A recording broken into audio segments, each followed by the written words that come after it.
ஊர்ல வந்து பார்த்தீங்கன்னா, எந்த ஒரு ஒரு ப்ராஜெக்ட் அதாவது ஒரு புதிய ஐடியா வந்து அவங்க வந்து பண்ண போறாங்க அப்படின்னா, அத வந்து ஒரு குறிப்பிட்ட ஏரியால வந்து ஃபர்ஸ்ட்டு டெஸ்ட் பண்ணுவாங்க. டெஸ்ட் பண்ணிட்டு அது வந்து நல்லா ஒர்க் ஆகுது அப்படின்னா, அப்படியே வந்து கண்ட்ரி பூராவே அப்படியே ஸ்ப்ரெட் பண்ணுவாங்க அந்த ப்ராஜெக்ட்ட.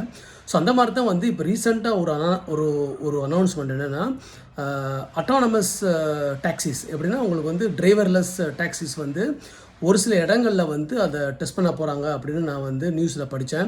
இது எப்படின்னா வந்து கிராப் வந்து இருக்கு பார்த்தீங்களா? கிராப் வந்து இப்போ ஆல்ரெடி வந்து டாக்ஸி சர்வீஸ் பண்ணிட்டு இருக்காங்க.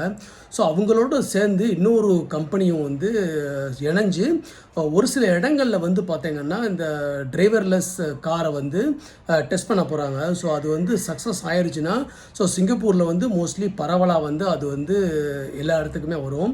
ஸோ இது பார்த்தீங்கன்னா, ஆல்ரெடி வந்து நம்ம இலான் மஸ்க் வந்து யுஎஸ்ல வந்து இந்த ரோபோ டாக்ஸிஸ் வந்து ஒரு சில இடங்கள்ல வந்து பண்ணிட்டு இருக்காரு பார்த்தீங்களா? ஸோ அதே போல கான்செப்ட் தான் வந்து சிங்கப்பூர்லயுமே வந்து இப்போ பண்ண போறாங்கன்னு நினைக்கிறேன். ஸோ அது எந்த அளவுக்கு சக்சஸ் ஆகும்னு தெரியல. ஸோ என்ன பொறுத்த அளவுக்கு பார்த்தீங்கன்னா, இன்னும் ஒரு 10 வருஷத்துக்கு அப்புறம் ஸோ மோஸ்ட்லி வந்து எல்லா இடத்துலயுமே வந்து உங்களுக்கு ரோபோட்டிக்ஸ் வந்துரும்னு நினைக்கிறேன் நானு. என்னோட கருத்து இது.